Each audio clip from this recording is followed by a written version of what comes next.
Iqoo ഇപ്പം Indian മാർക്കറ്റിൽ പുതിയൊരു സ്മാർട്ട് ഫോൺ ടീസ് ചെയ്തിട്ടുണ്ട്. ഇത് Iqoo Neo 7 Pro എന്നുള്ള സ്മാർട്ട് ഫോൺ ആയിരിക്കുമെന്നാണ് റിപ്പോർട്ടുകൾ പറയുന്നത്. അതുപോലെ തന്നെ ഈ ഒരു ഫോണിൻ്റെ ഫീച്ചേഴ്സിനെ പറ്റിയിട്ടുള്ള പല കാര്യങ്ങളും ഇപ്പോൾ അറിയാൻ കഴിഞ്ഞിട്ടുണ്ട്. എന്തായാലും ഈ ഒരു വീഡിയോയിൽ നമ്മൾ നോക്കാൻ പോകുന്നത് Iqoo Neo 7 Pro എന്നുള്ള സ്മാർട്ട് ഫോണിനെ പറ്റിയിട്ടാണ്.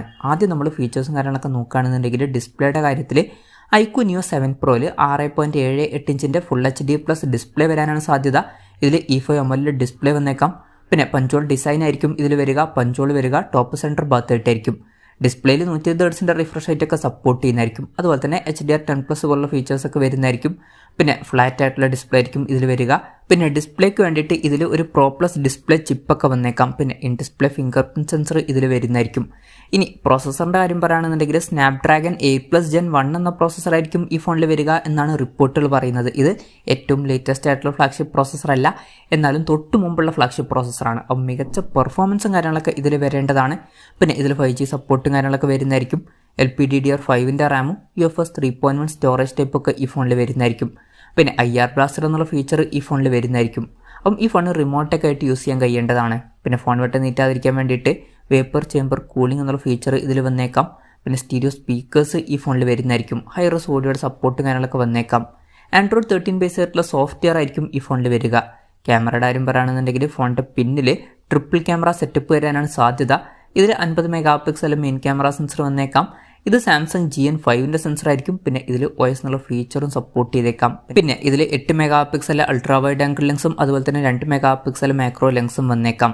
പിന്നെ ഫ്രണ്ടിൽ 16 MP സെൽഫി ക്യാമറ വരാനാണ് സാധ്യത. ബാറ്ററിയുടെ കാര്യം പറയുകയാണെന്നുണ്ടെങ്കിൽ 5000 mAh ബാറ്ററി വന്നേക്കാം.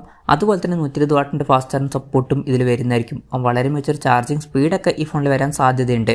Type-C ചാർജിങ് പോർട്ടായിരിക്കും ഈ ഫോണിൽ വരിക. മികച്ചൊരു ബാറ്ററി സെറ്റപ്പ് ഈ ഫോണിൽ വന്നേക്കാം. അപ്പം ഇതൊക്കെയാണ് ഫീച്ചേഴ്സിനെ പറ്റി പറയാനുള്ള കാര്യങ്ങൾ. പിന്നെ പറയേണ്ട ഒരു കാര്യം എന്താ വെച്ചാൽ മുമ്പ് ചൈനീസ് മാർക്കറ്റിൽ Iqoo Neo 7 റേസിംഗ് എഡിഷൻ എന്നുള്ളൊരു സ്മാർട്ട് ഫോൺ ലോഞ്ച് ചെയ്തിട്ടുണ്ടായിരുന്നു. ആ ഒരു ഫോണിൻ്റെ ഒരു റീബ്രാൻഡഡ് വെർഷൻ ആയിരിക്കും Iqoo Neo 7 Pro എന്നാണ് ഇപ്പോഴുള്ള റിപ്പോർട്ടുകൾ പറയുന്നത്. വിലയുടെ കാര്യം പറയുകയാണെന്നുണ്ടെങ്കിൽ ചൈനീസ് മാർക്കറ്റിൽ Iqoo Neo 7 റേസിംഗ് എഡിഷൻ എന്നുള്ള സ്മാർട്ട് ഫോൺ 2799 yuan, അതായത് ഏകദേശം 33,300 രൂപ പ്രൈസ് റേഞ്ചിലായിരുന്നു ലോഞ്ച് ചെയ്തിട്ടുണ്ടായിരുന്നത്. പക്ഷേ ഇന്ത്യയിൽ വില കുറച്ചും കൂടി കൂടാൻ ചാൻസ് ഉണ്ട്. ചിലപ്പം ഇന്ത്യൻ മാർക്കറ്റിൽ ഒരു 35,000 അല്ലാന്നുണ്ടെങ്കിൽ അതിലും കൂടിയൊരു പ്രൈസ് റേഞ്ചിലായിട്ട് ഈ ഫോൺ ലോഞ്ച് ചെയ്തേക്കാം.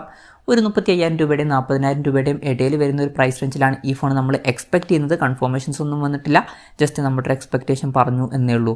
ഇനി ലോഞ്ച് ഡേറ്റിൻ്റെ കാര്യം പറയുകയാണെന്നുണ്ടെങ്കിൽ കറക്റ്റ് ലോഞ്ച് ഡേറ്റിനെ പറ്റിയിട്ടുള്ള കാര്യങ്ങൾ ഇപ്പോൾ അറിയാൻ കഴിഞ്ഞിട്ടില്ല. എന്നാലും ചില റിപ്പോർട്ടുകൾ പറയുന്നത് മെയിൽ തന്നെ അല്ലാന്നുണ്ടെങ്കിൽ ജൂണിലൊക്കെ ആയിട്ട് ഈ ഫോൺ ലോഞ്ച് ചെയ്തേക്കാം എന്നാണ്. കൺഫർമേഷൻസ് വരികയാണെന്നുണ്ടെങ്കിൽ അതിനെ പറ്റിയിട്ടുള്ള വീഡിയോസൊക്കെ നമ്മൾ ചെയ്യുന്നതായിരിക്കും. അപ്പം അതുപോലുള്ള വീഡിയോസ് കാണാൻ താല്പര്യമുണ്ടെന്നുണ്ടെങ്കിൽ ഈ ചാനൽ സബ്സ്ക്രൈബ് ചെയ്യാവുന്നതാണ്. എന്തായാലും Iqoo Neo 7 Pro എന്ന പുതിയൊരു സ്മാർട്ട് ഫോൺ ഇന്ത്യൻ മാർക്കറ്റിൽ ലോഞ്ച് ചെയ്യാൻ പോകുന്നുണ്ട്. ഈ ഫോണിൻ്റെ ഫീച്ചേഴ്സിനെ പറ്റിയിട്ടുള്ള നിങ്ങളുടെ അഭിപ്രായം ജസ്റ്റ് ഒന്ന് കമൻറ്റ് ചെയ്യുക. അതുപോലെ തന്നെ ഈ ഒരു സ്മാർട്ട് ഫോൺ ഇന്ത്യൻ മാർക്കറ്റിൽ നിങ്ങളിത് പ്രൈസിങ്ങിലാണ് എക്സ്പെക്റ്റ് ചെയ്യുന്നത് എന്നുള്ള കാര്യം കൂടി ജസ്റ്റ് ഒന്ന് കമൻറ്റ് ചെയ്യുക.